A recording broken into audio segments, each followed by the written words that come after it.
오늘 함께 볼 말씀 신약성경 누가복음 19장 33절부터 40절까지의 말씀입니다. 제가 봉독하도록 하겠습니다. 나귀 새끼를 풀 때에 그 임자들이 이르되 어찌하여 나귀 새끼를 푸느냐 대답하되 주께서 쓰시겠다 하고 그것을 예수께로 끌고 와서 자기들의 겉옷을 나귀 새끼 위에 걸쳐 놓고 예수를 태우니 가실 때에 그들이 자기의 겉옷을 길에 펴더라. 이미 감람산 내리막길에 가까이 오심에 제자의 온 무리가 자기들이 본 바 모든 능한 일로 인하여 기뻐하며 큰 소리로 하나님을 찬양하여 이르되 찬송하리로다 주의 이름으로 오시는 왕이여 하늘에는 평화요 가장 높은 곳에는 영광이로다 하니 무리 중 어떤 바리새인들이 말하되 선생이여 당신의 제자들을 책망하소서 하거늘 대답하여 이르시되 내가 너희에게 말하노니 만일 이 사람들이 침묵하면 돌들이 소리 지르리라 하시니라. 아멘. 할렐루야. 오늘도 저와 여러분의 가정, 자녀 하는 일들마다 하나님의 도우시는 손길이 함께 하시길 주님의 이름으로 축복합니다.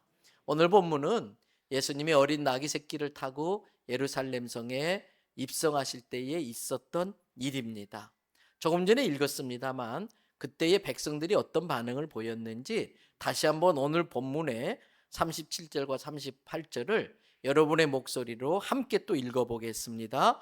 이미 감람산 내리막길에 가까이 오심에 제자의 온 무리가 자기들이 본 바 모든 능한 일로 인하여 기뻐하며 큰 소리로 하나님을 찬양하여 이르되 찬송하리로다 주의 이름으로 오시는 왕이여 하늘에는 평화요 가장 높은 곳에는 영광이로다 하니. 이 똑같은 장면을 보고 사도 요한이 똑같이 또 기록한 내용이 요한복음 12장 13절에 나오고 있습니다. 종려나무 가지를 가지고 맞으러 나가 외치되 호산나 찬송하리로다 주의 이름으로 오시는 이 곧 이스라엘의 왕이시여 하더라. 여러분 종려나무가 어떤 나무냐면 화면에 사진 한번 띄워주시겠어요? 요즘엔 우리나라에서도 많이 볼 수 있는 나무예요. 소위 우리가 말하는 야자수. 예수님이 나귀 새끼를 타고 예루살렘에 입성하실 때에 백성들은 왕이 오셨다며 왕의 대우를 하면서 이 종려나무 가지를 꺾어서 막 흔들며 호산나 호산나 이렇게 외쳤어요. 호산나는 지금 우리를 구원하소서 그런 의미의 구호입니다. 이러한 모든 것들은 구약 성경 스가랴서에 이미 예수님이 이런 모습으로 예루살렘 성에 입성하실 걸 예언해 두었습니다. 스가랴서 9장 9절의 말씀을 한번 확인해 보겠습니다. 시온에 따라 크게 기뻐할지어다 예루살렘에 따라 즐거이 부를지어다 보라 내 왕이 내게 임하시나니 그는 공의로우시며 구원을 베푸시며 겸손하여서 우리같이 보잘것없는 사람까지에게 찾아오셔서 우리를 구원하시려고 나귀를 타고 어린 나귀 새끼를 타고 오셨다는 것입니다. 예수님은 이런 모습으로 예루살렘 성에 입성하심으로 자기가 구약에 예언된 바로 그 메시아라는 것을 백성들이 알기를 원했습니다. 그러나 백성들은 그 예수님이 어린 나귀를 타고 오신 그 의미를 제대로 이해를 못한 것 같습니다. 백성들이 기대했던 메시아의 모습은 실은 다른 모습이었습니다.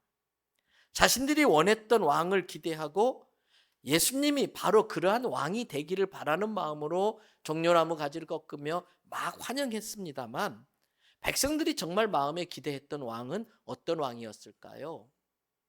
자기들을 왕처럼 살게 해줄 왕을 기대한 겁니다. 예수님을 왕으로 환영해 모시면서 속으로는 그 예수님이 자기들을 왕처럼 살게 해줄 수 있는 그러한 메시아로 오기를 기대했던 것입니다. 이런 관점에서 보면 이 세상에는 크게 세 종류의 사람이 있다고 할 수 있을 겁니다. 우리가 CCS에서 나온 사형리 교재를 가지고 공부할 때에 배웠던 그림들이 있습니다. 그 그림을 한번 스크린에 올려놔 주시기 바랍니다. 첫 번째 사람은 어디에 속한 사람입니까? 육에 속한 사람입니다. 비그리스도인입니다. 그래서 예수님을 의미하는 십자가가 마음이라는 원 밖에 있습니다. 우리 모두의 마음에는 왕이 앉아서 결정권을 내리는 왕좌가 있습니다.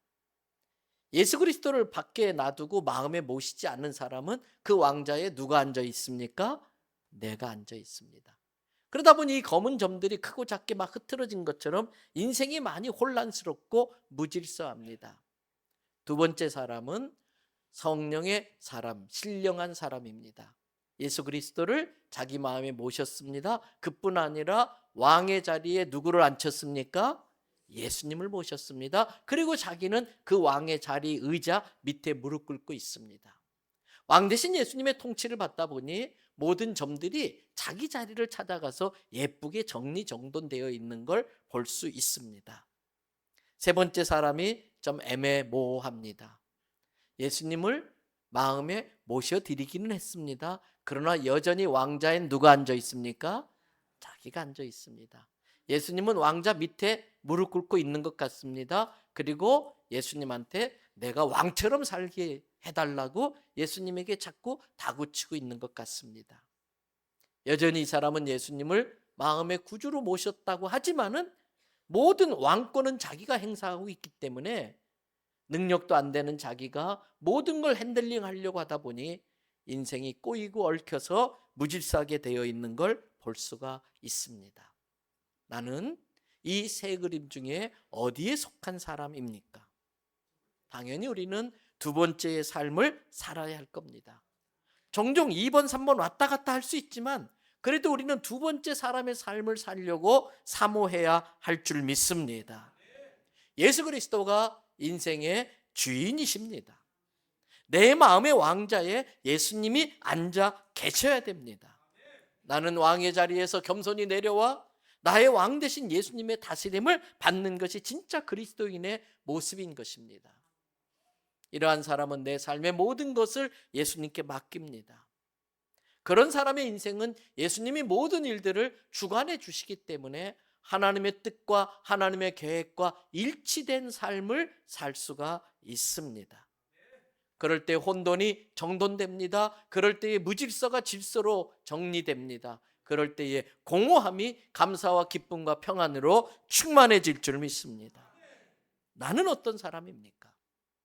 예수님 믿는다고 하면서도 여전히 내가 내 인생의 주인이 되어 모든 걸 스스로 해결하려고 하고 모든 걸 자기 마음대로 결정하려고 하고 모든 걸 혼자 책임지며 사는 힘들게 사는 인생은 아닙니까? 예수 믿기 전이나 예수 믿은 이후나 여전히 힘들게 산다면 얼마나 안타깝겠습니까? 아니면 예수님을 늘 나의 왕으로 고백하면서 모든 걸 예수님께 맡기고 예수님을 의지하며 살아가고 있습니까? 자기가 모든 걸 책임지려고 하는 사람의 인생은 고달픕니다. 자기가 모든 걸 판단해야 되고 결정하고 자기 능력으로 모든 문제를 풀어가려고 하는 사람의 인생은 삶이 참 힘들고 어렵습니다. 그러나 예수님께 모든 걸 맡기고 사는 사람은 인생이 마냥 행복하고 마냥 즐겁습니다. 그렇다면 내 인생을 예수님께 다 맡기고 산다는 뜻은 무엇일까요? 예수님을 내 마음의 주인으로 모신다는 뜻입니다. 그래서 어떤 일을 할 때마다 예수님, 이럴 때 저는 어떻게 해야 돼요? 예수님은 어떻게 하셨어요? 저를 좀 가르쳐 주세요. 예수님, 나를 참 힘들게 하는 사람이 있는데 예수님은 이런 사람을 어떻게 대하셨어요? 이런 사람은 내가 어떻게 대해야 되는지 좀 알려주십시오. 왜? 예수님이 나의 주인이니까. 내 뜻대로 결정하는 게 아니라 내 주인 대신 예수님의 뜻을 따라 결정해야 되기 때문에 계속해서 예수님께 물어야 되는 것이요. 앞에 암송했던 것처럼 서로 친절하게 하며, 참 힘들게 하는 사람이 있는데도 끝까지 친절하게 하며, 왜 저럴까? 무슨 사정이 있을 거야. 오죽 힘들면 저럴까? 불쌍히 여기며, 또 나를 힘들게 하는 사람도 하나님이 그리스도 안에서 나를 용서한 것 같이 나도 용서하며 살고. 왜? 내 주인께서 그렇게 나에게 말씀하시기 때문에. 이렇게 예수님을 주인으로 모시고 살면 우리 인생에 놀라운 일이 벌어집니다. 예수님을 마음의 주인으로 영접하면 놀라운 일이 우리 인생에 일어납니다. 이미 외우고 있는 성경 구절 요한복음 1장 12절 말씀 암송해 보시기 바랍니다. 영접하는 자 곧 그 이름을 믿는 자들에게는 하나님의 자녀가 되는 권세를 주셨어요. 할렐루야. 하나님의 자녀의 권세가 얼마나 대단한지 몰라요. 우리 교회 학교 다닐 때 배운 어린이 찬양이 있어요. 아신 분 한번 따라해 보세요. 나는 왕자다. 하나님 나라에 나는 왕자다. 나는 공주다. 하나님 나라에 나는 공주다. 왕자다고 하면 여자 성도들이 인상 쓸까 봐. 내가 비록 어릴지라도 나는 하나님 나라의 왕자, 하나님 나라의 공주다. 여러분, 이 권세를 누리시기를 바랍니다. 하나님이 내 아버지 되신다는 뜻이에요. 아버지가 있는 자식은 학비 걱정하지 않아요. 학비 준비하려고 다음 학기 학비 준비하려고 애쓰지 않아요. 그러나 소년 소녀 가장은 다음 학기 학비를 지금 죽으라고 준비해 놔야 공부할 수 있어요. 학비만 준비한다고 해결되는 게 아닙니다. 먹고 사는 문제도 본인이 다 해결해야 돼요. 부모 없는 인생은 그래요. 전에 텔레비전 아침 프로에 5살 때 엄마와 헤어진 딸이 어떻게 해가지고 20살 돼서 15년 만에 엄마를 만나서 상봉하는 거예요. 엄마를 보자마자 그 자리에 불쑥 주저앉아 버렸어. 땅을 막 치면서 떼굴떼굴 구르면서 우는 거예요. 엄마 왜 이제야 나를 찾았어? 엄마 왜 이제야 나를 찾아서 막 울면서 15년의 삶이 얼마나 서글프고 얼마나 서러웠던지 막 그렇게 통곡하는 걸 봤어요. 바로 그저께 지난 11일 날도 부산 중부경찰서에서 3살 때 서울역에서 부모를 잃어버린 사람이 50년 만에 부모를 만나는, 그 가족을 만나는 상봉을 했어요. 어떻게 됐느냐? 이 사람이 53살까지 살면서 너무 외롭고 힘드니까 혈육을 찾고 싶어서 그냥 어디에서 들은 얘기가 있어서 경찰서 가서 찾게 해달라고 하면서 유전자 감식 검사를 한 거예요. 그런데 어머니는 이미 2년 전에 23년도에 돌아가셨어. 86세. 근데 이 어머니가 얼마나 지혜로운지 자기 유전자를 거기 유전자 하는 데다가 은행에다가 보관해 놓고 돌아가신 거예요. 그래서 경찰에서 조회를 해보니까 딱 맞는 게 있어가지고 누나를 만나면서 감격해 우는 모습이 뉴스로 나왔어요. 부모 없는 자식은 서럽습니다. 부모 없는 자식은 고달픕니다. 그런데 성경은 예수님을 자기 마음의 주인으로 영접한 자에게는 하나님의 자녀가 되는 권세를 주셨다는 거예요. 그뿐 아니라 예수님은 삶에 지치고 힘든 모든 사람에게 자기에게 오라고 말씀하세요. 야곱이 이제 인생을 다 마무리할 때쯤 아들 요셉 때문에 애굽의 식량을 찾아갔잖아요. 그때 애굽 바로 왕에게 야곱을 인사시킬 때에 야곱이 자기를 그렇게 소개해요. 내가 지금까지 살아왔던 삶이 자랑할 게 수고와 슬픔뿐입니다. 그게 인생이라는 거예요. 그런 인생을 향해 예수님은 마태복음 11장 28절에 우리가 잘 알고 외우는 말씀 이렇게 말씀하셨어요. 뭐라고 하셨는지? 수고하고 무거운 짐진 자들아 다 내게로 오라. 내가 너희를 쉬게 하리라. 할렐루야. 모두가 수고하고 짐을 지고 살아요. 모두가 평생 살았어도 자랑할 게 슬픔과 눈물뿐인 것밖에 없어요. 그런 우리를 향해서 예수님이 수고하고 무거운 짐진 자들아 다 내게 와라. 내가 너희를 쉬게 하리라 말씀하시는 겁니다. 예수님을 왕으로 모시고 사는 인생은 걱정이 없습니다. 예수님을 왕으로 모시고 사는 인생은 염려할 것이 없습니다. 예수님 안에서만 참된 평안과 기쁨을 누릴 수 있는 줄 믿습니다. 예수님을 내 인생의 왕으로 모시는 일은 그렇게 어려운 일이 아닙니다. 지금 이 시간 예수님을 내 왕으로, 내 인생의 주인으로, 내 마음의 왕자에 모시길 원한다고 고백만 하면 됩니다. 거창한 절차가 있는 게 아닙니다. 서류를 작성해야 되는 게 아닙니다. 어떤 공을 세워야 되는 게 아닙니다. 3,000배를 해야 되고 오체투족을 해야 되는 것이 아닙니다. 보시를 많이 해야 되는 것도 아닙니다. 예수님, 내 인생이 고달파요. 수고하고 무거운 짐진 자 다 내게 오라고 그랬는데 예수님, 그 수고하고 무거운 짐진 자가 바로 저예요.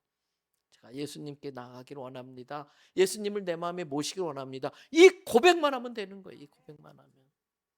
로마서 10장 9절과 10절의 말씀을 보세요.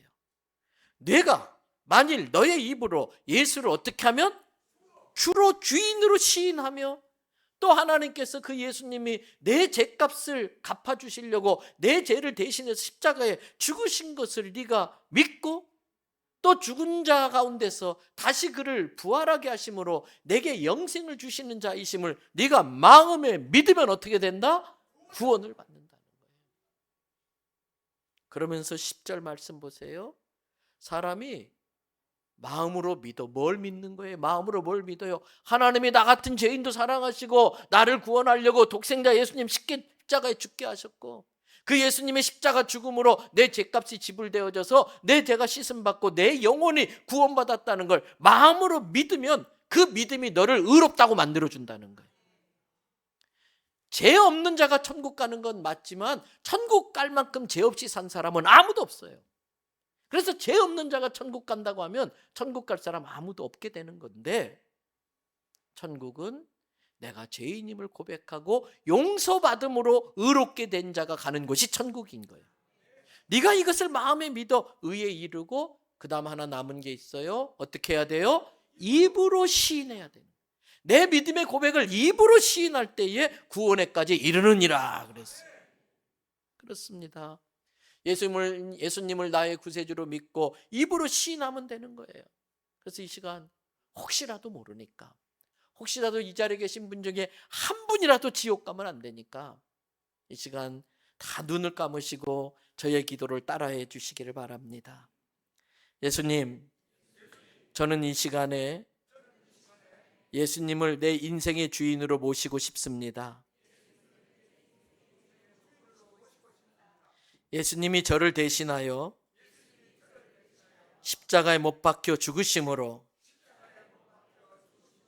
내 죄값이 갚아진 줄 믿습니다. 그 믿음을 가지고 나의 죄를 진심으로 회개합니다. 나의 과거, 현재, 미래의 모든 죄를 용서해 주실 걸 믿습니다.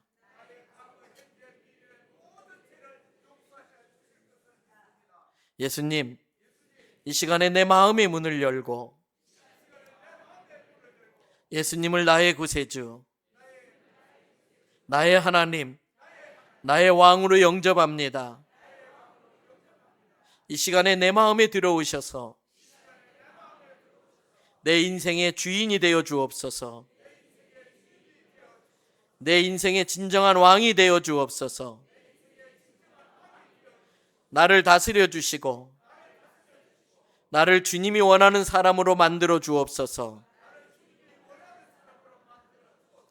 내가 이 기도를 진심으로 드릴 때에 이 시간 하나님의 자녀가 되는 걸 믿습니다. 저의 남은 인생을 인도하여 주시고 책임져 주시옵소서. 저의 남은 인생은 하나님의 영광을 위해 살겠습니다. 천국에 갈 때까지 저의 모든 것을 예수님께 맡기며 하나님의 영광을 위해 살겠습니다. 성령으로 저를 도와주시옵소서. 이 모든 것을 예수님의 이름으로 기도드립니다. 아멘. 비록 저를 따라한 기도이긴 하지만 이 시간 진심으로 여러분이 이 기도를 드렸다면 하나님께서 우리의 기도를 들으신 줄 믿습니다. 그 순간 예수님이 내 안에 들어오신 걸 믿습니다. 예수님이 나의 왕이 되신 걸 믿으시기 바랍니다. 예수님이 내 인생의 주인 되신 걸 믿으시길 바랍니다. 내가 하나님의 자녀가 되는 순간입니다.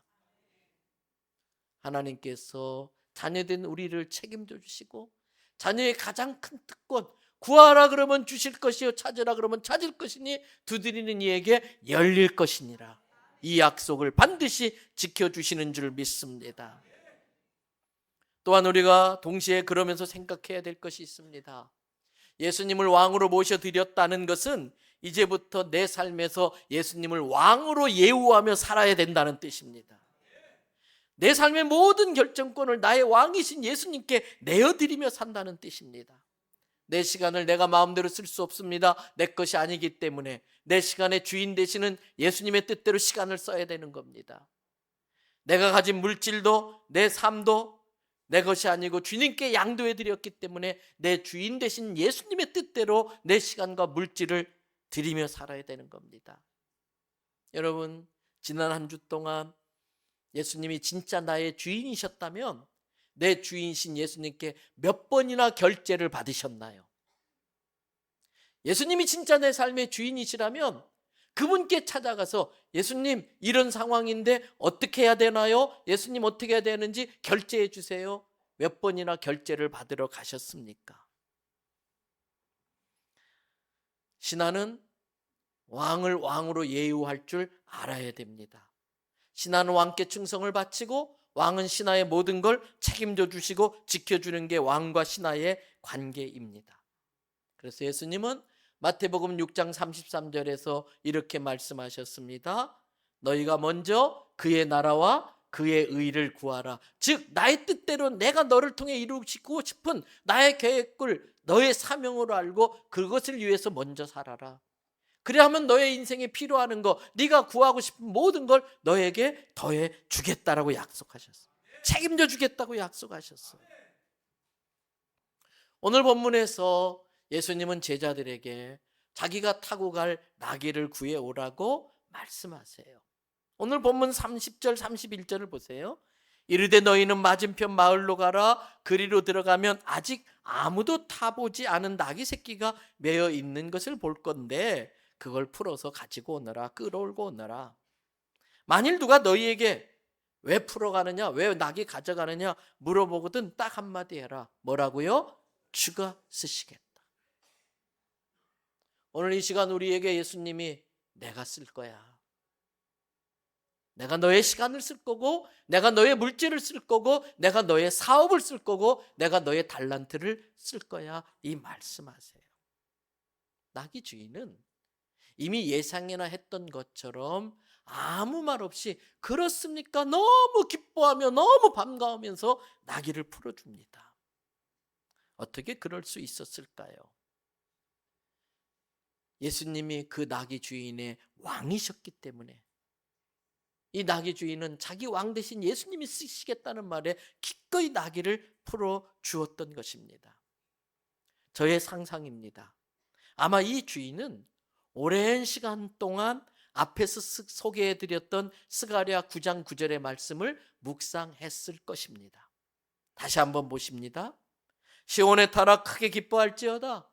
예루살렘에 따라 즐거이 부를지어다. 보라 내 왕이 내게 임하시나니 그는 공의로우시며 구원을 베푸시며 겸손하여서 무엇을 타시고 나귀를 타시나니 나귀의 작은 것 곧 나귀 새끼니라.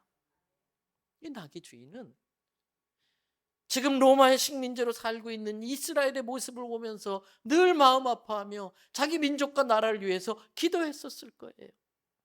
아무 곳에서도 위로받을 수 없었고 아무 곳에서도 쉼을 얻을 수 없었기에 이 나귀 주인은 틈만 나면 구약 성경을 읽었을 겁니다.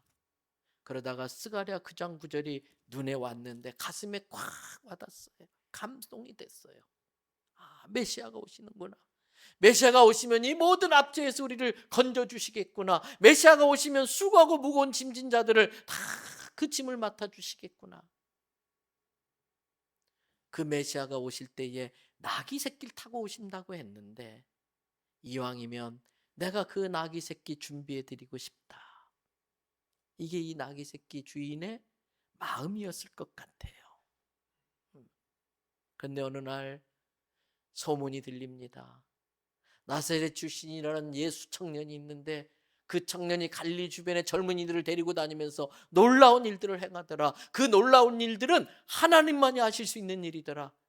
그분은 자기가 하나님의 아들이라고 하더라.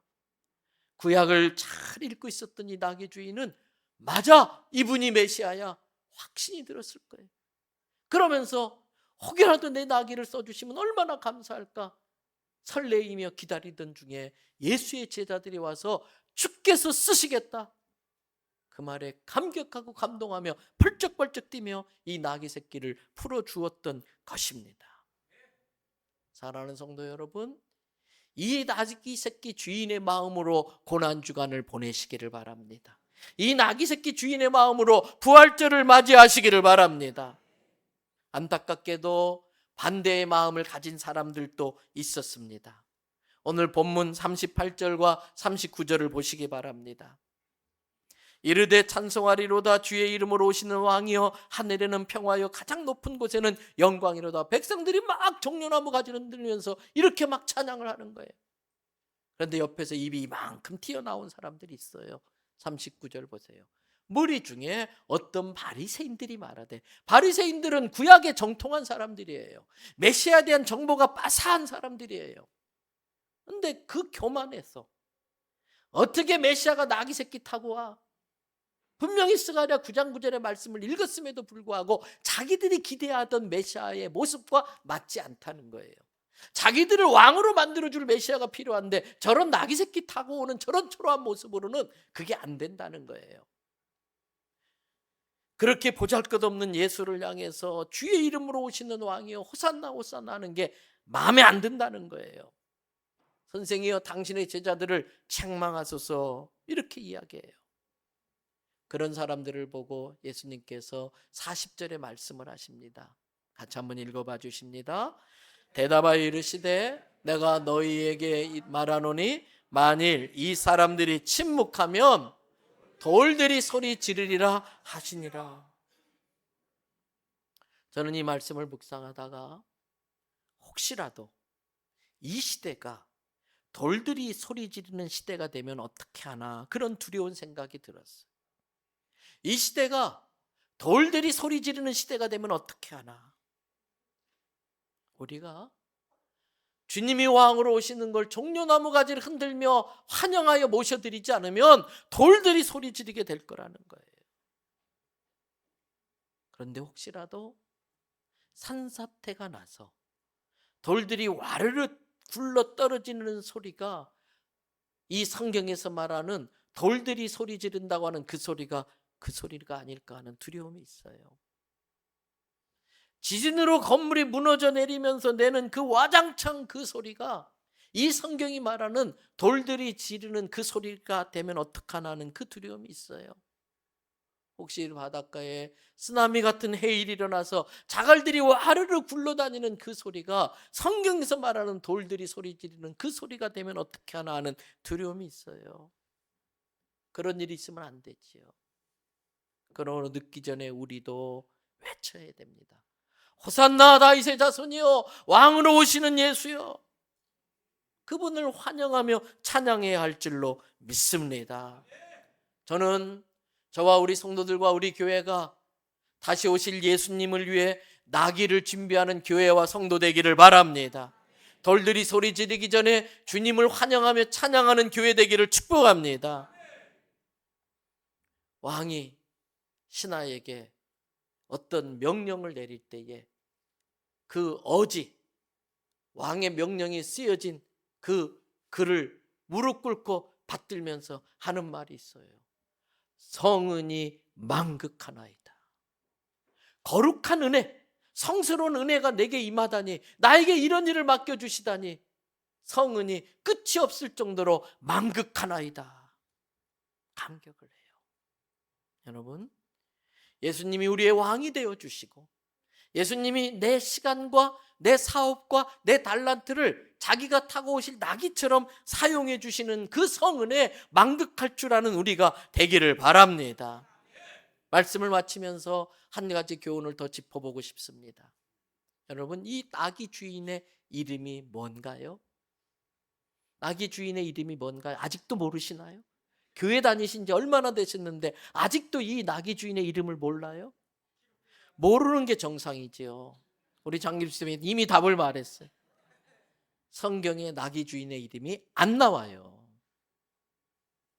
그리고 그 후에 이 나귀 주인이 어떻게 되었다는 기록조차도 없어요. 그러나 그는 섭섭해하지 않았습니다. 시험 들지 않았습니다. 아무도 알아주지 않았어도 주님이 내 나귀를 써주셨다는 그것만으로도 내 삶을 다 바치기에 충분하다는 거예요. 누가 인정해 주지 않아도, 내 이름 불러주지 않아도, 나의 행적을 기록으로 남기지 않아도, 어떤 감사패 하나 주지 않았어도 주님께 내가 쓰임받았다는 그 사실만으로도 나는 감사하고 감격할 뿐이라는 겁니다. 저는 우리 대연성교회 성도들이 그러한 마음으로 주님 앞에 헌신하기를 바랍니다. 그러한 마음으로 쓰임받기를 바랍니다.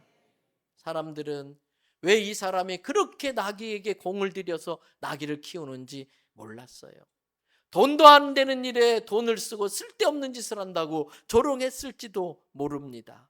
그러나 이 나귀 주인은 하나님의 말씀을 읽고 묵상하면서 하나님의 계획을 깨달으면서 그 하나님의 구원 프로젝트에 나도 한 꼭지 쓰임 받으면 좋겠다는 마음으로 그 나귀를 준비한 거 아닙니까? 자기를 향한 하나님의 계획을 아는 사람은 서두르지 않습니다. 자기를 향한 하나님의 계획을 품고 사는 사람은 실망하지 않습니다. 결정적인 때에 주님이 자기를 쓰실 것을 믿고 자기 사업을, 자기 자녀를 주님이 타실 나귀로 키우는 일에 성실히 헌신할 뿐인 것입니다. 저는 우리 성도들에게 묻고 싶습니다. 특별히 젊은 성도들에게 묻고 싶습니다. 여러분은 예수님이 여러분의 인생의 왕으로 오실 그때를 위해서 나귀를 준비하고 있습니까? 하나님의 자녀에게는 주님이 쓰실 나귀를 누구나 키우고 준비해야 될 때입니다.